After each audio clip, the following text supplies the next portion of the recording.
What's up, Juventus? Alberto here. This is the HAC, your channel dedicated to Juventus. It is June 6th. I've got all the latest round of news around Juve, and we have a done piece of business. But first, we got to talk about fans getting nervous. Why are they nervous? Well, we've got a meeting in Rome next week, and that is going to be with Chiesa's agent and Roma. Now, there's speculation it could be about other pieces of business, but we all know the situation around Chiesa and Juventus currently, and the fact that De Rossi wants to add Federico Chiesa at all costs. Now, this meeting for me is simply just playing games, all right? Just going through the motions, trying to gain some leverage and putting a little bit of fear in Juventus. However, I just feel like Giuntoli has no fear. I think he's indifferent to the fact of if they're going to sell Chiesa or he remains. I feel like the offer is there for Federico Chiesa to take, but I'm not sure they're going to be able to drum up anything more out of Juventus, despite the interest from Roma, Napoli. Those are not clubs that are going to leverage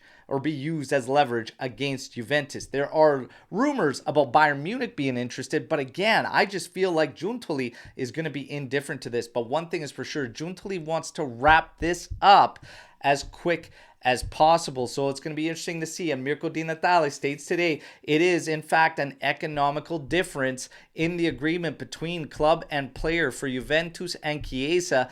And at the end of the day, both parties want to continue, but they haven't gotten through that difference. All right. Will they? Time will tell. But the latest are there are going to be some meetings in Roma next week. I still can't see why Chiesa would move to Roma or Napoli, all right? So that's why I don't think this whole meeting thing is going to have the effect that him and his agent want. I'm starting to feel like Chiesa's agent is very similar to Dybala's agent in not understanding leverage. Those are not teams to use as leverage against Juventus, especially the fact that you're taking yourself out of Champions League competition, and with Napoli, no European play whatsoever.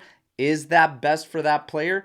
I find it hard to believe, all right? So I think Juve has the leverage here. It's going to be up to Chiesa if he's going to give or not, but we will see and follow it the whole way through. The other big one yesterday was, of course, Huijsen and Iling Jr. used to bring in Koop Meiners, one of the three that was brought up as the main plan for Giuntoli and Motta, Di Gregorio, Calafiori, and Koop Meiners. Now, in a poll question, would you throw those two in?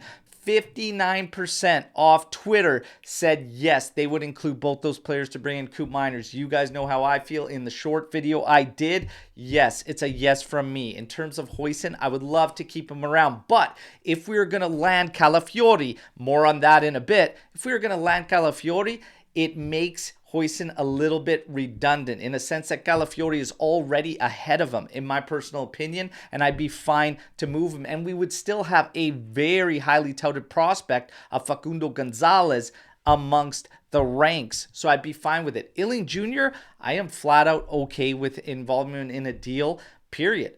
There is no renewal in sight with Iling Jr., and it's best to get something out of it before getting stuck. For Koop Meiners, he is the best realistic midfield target that we have been linked with. And if that is your guy, and if Motta agrees to it, let's back Motta and get after it and get him. This also, again, would save you money because Mirko Di Natale says that the possibility of those two players going in as a straight swap for Koop Meiners is there, and that could happen. If there is money that has to go on top of that, it would be minimal. So for me, this is a no-brainer.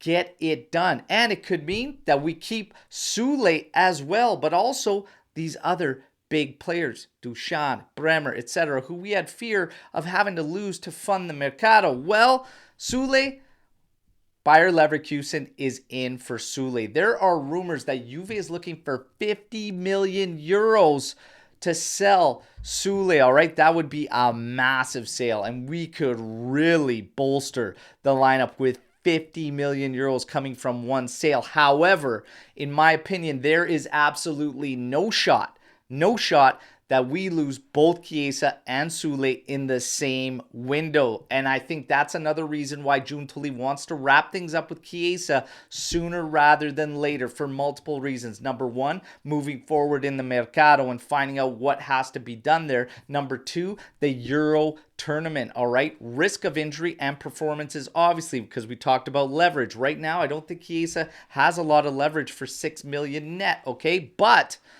a good, strong Euro performance, that could change that, all right? But also, if he gets injured, then we are stuck and we are in trouble, all right? So it's going to be interesting to see what develops. But Soulé, he wants to stay. He wants to fight for his spot at Juventus next season. What does Motta want? I always say that. We have to wait and see. But 50 million euros in one sale, pure capital, would be massive for Juventus. All eyes will be on that one. Now, a done piece of business. Caio Jorge sold to Cruzeiro for 7 million euros. There's a 30% sell-on clause. 5% of that will go to Santos, all right, by Caio Jorge heading out. It is a done deal. Calafiori, it has been very quiet around the defender for quite some time. Some fans getting nervous about this. Well, with Calafiori, he has rejected Chelsea and Leverkusen. He wants to join Juventus.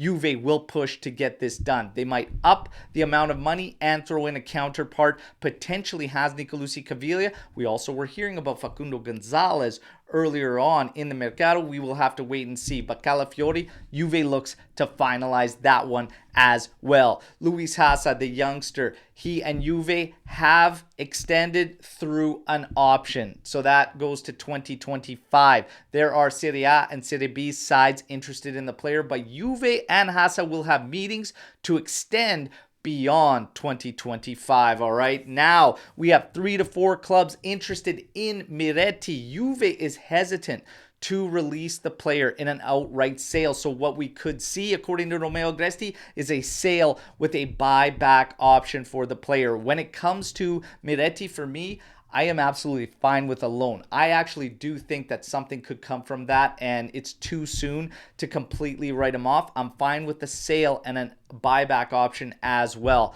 I think if it's going to be outright sale, the number would have to be very, very significant, and it would depend on what it goes towards in the mercado, all right? But Miretti, I would like us to still be able to make a decision on that in a year or 2 years potentially, all right? But that's the latest on him. And last, certainly not least, Montero will, in fact, become the next-gen coach, according to Di Marzio. That's your news break to today. You all know the drill. Like the video, share the content, subscribe, and join our AJC army, all right? But the best part for me, let's mix it up in the comments, all right? How do you feel about the Chiesa situation? Illing, Huijsen, straight across for Coop Miners, Calafiori, let me know what you think. Let's mix it up. I'm back tomorrow with another edition as always. Until then, it's fino alla fine. Forza Juventus. Ciao tutti.